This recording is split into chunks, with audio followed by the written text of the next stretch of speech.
National Herald কেলেঙ্কারির বিরুদ্ধে প্রতিবাদ শিলচরে বিজেপি যুব মোর্চার মিছিল বিক্ষোভ। সোনিয়া গান্ধী ও রাহুল গান্ধীর ন্যাশনাল হেরাল্ড কেলেঙ্কারির বিরুদ্ধে শিলচরে প্রতিবাদী মিছিল বের করল বিজেপি যুব মোর্চার কাছাড় জেলা কমিটি। বৃহস্পতিবার দুপুরে যুব মোর্চার সদস্যরা ইটখোলা বিজেপি কার্যালয় থেকে এক প্রতিবাদী মিছিল বের করেন। সেখান থেকে ক্ষুদিরাম বসুর মূর্তির সামনে জমায়েত হয়ে বিক্ষোভ প্রদর্শন করেন তারা। সংবাদ মাধ্যমের সঙ্গে কথা বলতে গিয়ে যুব মোর্চার কর্মকর্তারা জানান, গত 11 এপ্রিল থেকে ন্যাশনাল হেরাল্ড কেলেঙ্কারির বিভিন্ন তথ্য প্রকাশ্যে উঠে এসেছে। ইডি 661 কোটি টাকার অর্থ কেলেঙ্কারি মামলায় ন্যাশনাল হেরাল্ড সংবাদপত্র এবং অ্যাসোসিয়েট জার্নাল লিমিটেডের সম্পত্তি বাজেয়াপ্ত করেছে। এই বৃহৎ কেলেঙ্কারির হিয়ারিংয়ে কংগ্রেস নেতা রাহুল গান্ধী ও সোনিয়া গান্ধী অনেক দিন ধরে নিজেদের লুকিয়ে রাখার চেষ্টা চালাচ্ছেন। এদিন প্রতিবাদী কর্মসূচিতে উপস্থিত ছিলেন কাছাড় যুব মোর্চার সভাপতি অমিতেশ চক্রবর্তী, জেলা বিজেপি সভাপতি রূপম সাহা, দলের প্রদেশ কমিটির সম্পাদক কনাদ পুরকায়স্থ, গোপাল রায় সহ অন্যান্যরা। নমস্কার।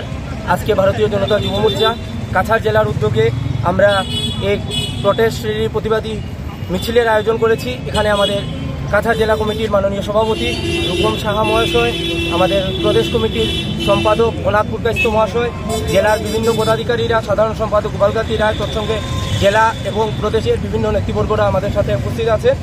এখানে আমরা সকলে জানি, গত 11 এপ্রিল 2025 ইংরেজিতে ন্যাশনাল হেরাল্ড কেলেঙ্কারির যেটা বিষয় আমরা অনেক দিন থেকে শুনে আসছি, ইডি 661 কোটি টাকার ওনারা মানি লন্ডারিং কেসের উপর ন্যাশনাল হেরাল্ড নিউজ পেপার এবং অ্যাসোসিয়েট জার্নাল লিমিটেডের সম্পত্তি বাজেয়াপ্ত করেছে।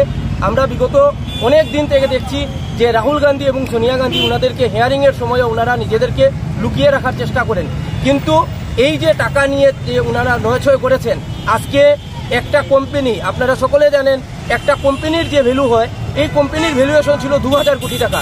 এই কোম্পানির ভ্যালুয়েশনকে মাত্র 50 লক্ষ টাকায় ওনারা মালিকানা পেয়েছেন। ও 2000 কোটি টাকার সম্পত্তি কিভাবে ওনারা 50 লক্ষ টাকায় মালিকানা হয়ে যায়?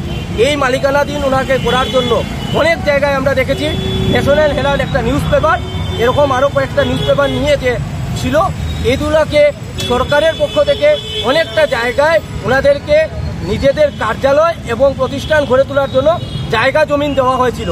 কম খরচে ওনাদেরকে যে জায়গা জমিন দেওয়া হয়েছিল, এই জায়গা জমিনকে ওনারা কোনো পত্রপত্রিকা ছাপানোর উদ্দেশ্য নয়, পত্রপত্রিকার নামে 1টি আর 2টি রুম রেখে বাকি ওনারা বিজনেস পারপাসে ইউজ করেছেন। আর রাহুল গান্ধী নিজের যখন নমিনেশন জমা দেন, উনি বলেন ওনার অনেক জায়গা থেকে উনি মানি আর্নিং কীভাবে করেন, অনেক জায়গায় উনি টাকা পান রেন্টের মাধ্যমে। এই রেন্টের যে এই জায়গাগুলা সরকারের পক্ষ থেকে কম খরচে হরিয়ানাতে বলুন, রাজস্থানে বলুন, দিল্লিতে বলুন, সরকাররা 1 টাকা খরচে স্কোয়ার ফিট হিসাবে জায়গা দিয়েছে দেশের উন্নতির জন্য, দেশের সংবাদ মাধ্যমকে উন্নতি করার জন্য।